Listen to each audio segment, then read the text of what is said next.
Welcome, everyone. I'm Dr. Peter Russotto, host and moderator of this edition of Medical Minutes. This morning, I am pleased to have with me Trevor Huffman to discuss Passavant's rehabilitation services. Trevor is a board-certified sports physical therapist and athletic trainer. He has been employed at Passavant Hospital since 1998. He is currently the director of the rehabilitation services. And as we start here today, rehabilitation services is a bunch of mini departments. So we're going to ask Trevor to give us a little bit of education of the departments within the rehabilitation services at Passavant. Yes, we have physical therapy, occupational therapy, speech therapy, or athletic training. Most people are familiar with athletic training as team rehab. And then we have an off-site facility, which is industrial rehab and aquatic center, which is in the Lincoln Square area. And then we have a new area that we just recently opened up that's a pediatric, or we call it PD rehab, that involves PT, OT, and speech as well. And don't you also have some dedicated spaces within the hospital, like on each floor and Yes. each department? Yes, we have staff members that will see the patients at bedside on second floor and third floor, right up where the inpatients are. And then we also do that down on our transitional care unit, and then we have a gym down there as well. Specifically, what does the department treat? We hear about rehabilitation services, but like you said, there's multiple areas of treatment. So can you give us a little bit of a background on what's been treated by your department? Well, each area is a little bit different. Like physical therapy, the primary things we work with that is like your strength or your range of motion, and we work on like orthopedic problems like back pain or ACL tears or ankle sprains, those type of things, or rotator cuff repairs.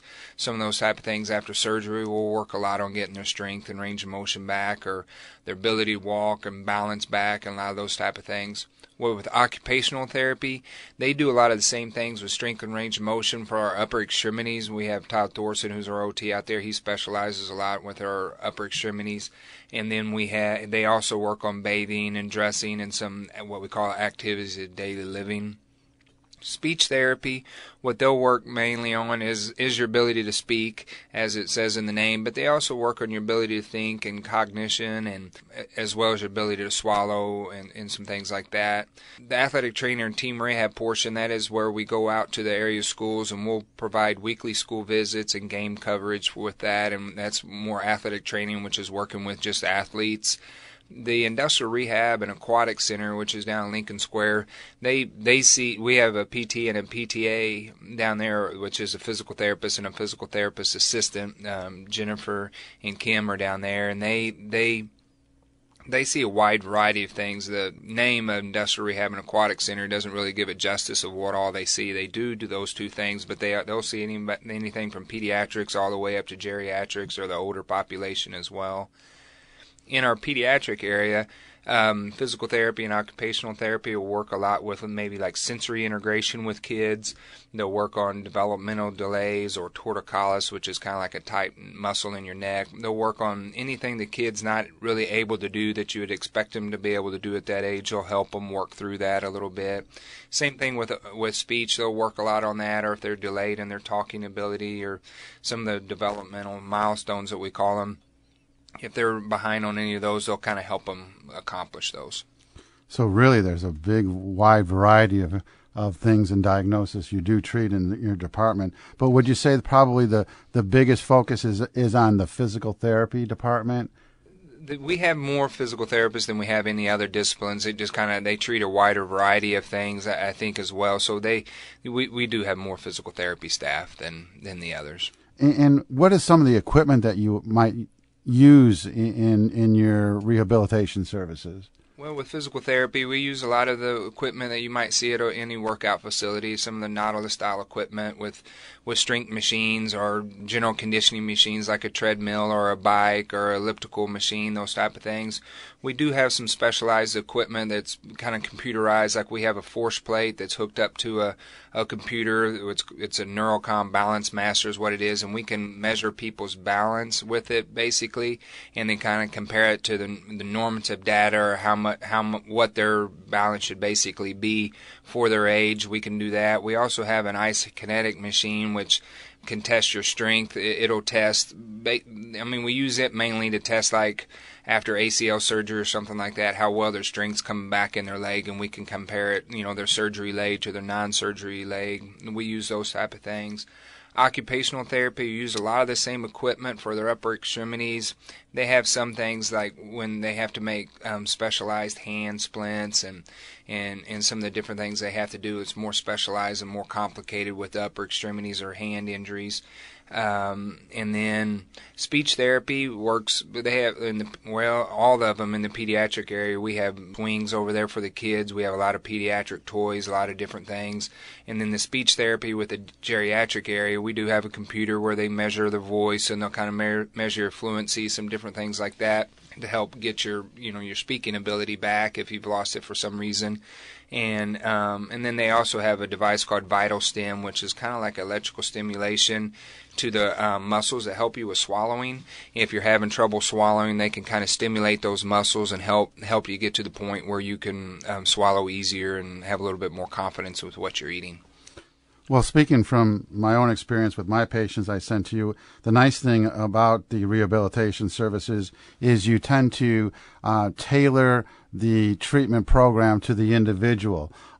It's not just a cookie-cutter type of treatment modality. It takes into account the patient's age, exactly specifically what their problem is, what they can and can't do prior to the treatment. Is that correct? Yes, we will. Like during our initial assessment of them, we will try to determine some objective data, which is really measuring what your functional ability is, what you can do now, and then we'll talk to you, see about what you were able to do before you became injured or ill, and then what you would want to be able to do after. And then based off of that, that'll kind of tell us what exercises we need to do or what treatments we need to do, and try to be as specific to what you need to do as possible.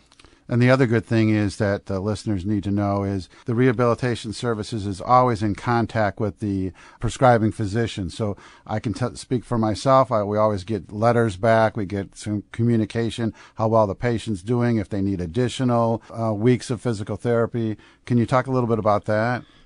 After we do our initial assessment, we come up with a treatment plan is what we call, and what's in the treatment plan is what exact treatment we'll be doing, how often, like how many times a week or for how many weeks, and those type of things. I mean, it varies a little bit if you're up in the hospital versus outpatient, but that's basically kind of how it works. And based off of that, we'll also have the goals in there as well as the objective data I've talked about and kind of what the patient says they need to be able to do. We'll have all that in that treatment plan. And then the therapist will sign off on that along with the physician that kind of just defines exactly what we're going to do over the next few weeks. Could we also tell the listeners how do they really start rehab services? I don't think they understand that it's really they got to have an appointment, and usually you require a prescription from the physician, correct? Correct. I mean, most insurance companies do want a prescription from the physician or that treatment plan that I talked about signed and things like that. But we do on an appointment basis. Hopefully we can get you in fairly quick and those type of things, so you don't have to wait several days to get in to see us or anything like that if you're having pain. But you call our department, we'll take down some of your initial information, like what's your diagnosis, what trouble you're having, plus just some of your different patient identification things. And then we will check your insurance and see what they will cover and what all they require to cover for rehab services, and if there's any limitations and all that. And we kind of have to figure out the insurance for everybody. And then once we kind of know that, going in, then you kind of make a decision to how often you want to come and all that type of things. And then once we have all that paperwork kind of finalized and what we need, we'll start the initial eval and start seeing you and treat you after that. Well, once the initial evaluation and the treatment has been discussed with the patient and the family physician or the physician, whoever it is, signs off on it, how do you get involved in the follow-up treatments? How does that come about? Well, once we complete your initial evaluation and we determine what type of treatment you need and how often you're becoming and all that, then we'll go ahead and schedule those follow-up visits at that time. If it's 2 times a week or 3 times a week or 5 times a week or even once every 2 weeks, it kind of varies on what the patient's goals are, how aggressive they want to be, and what their needs are. Right after the initial eval, we'll usually get those scheduled so we can kind of get it set up and started. And I also want the listeners to understand that you guys are very accommodating for the patient's work schedule and transportation difficulties. We do try to work around whatever the patient can come to the facility, correct? Correct. I mean, there is some certain times that are busier than other times, like after school hours or after work hours and those type of things.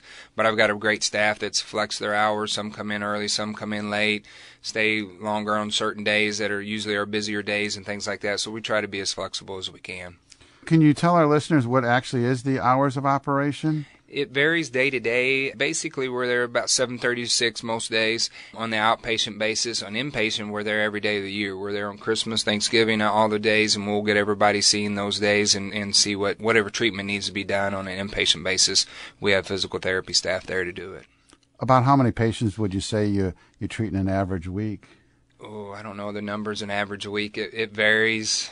I mean, it is, I have a total staff of about 35 staff members, so I don't know if I've ever calculated all the different areas and total visits, tell you the truth, in a week. I'm sure it's a high number. And don't you think that with the aging population getting more into the geriatrics, rehabilitation services at most hospitals are really increasing their patient visits? Yes, we've definitely been busier with the different age groups and things like that. But yes, we definitely stay busy year round, it seems like. Is there anything else you'd like the listeners to know about before we close here?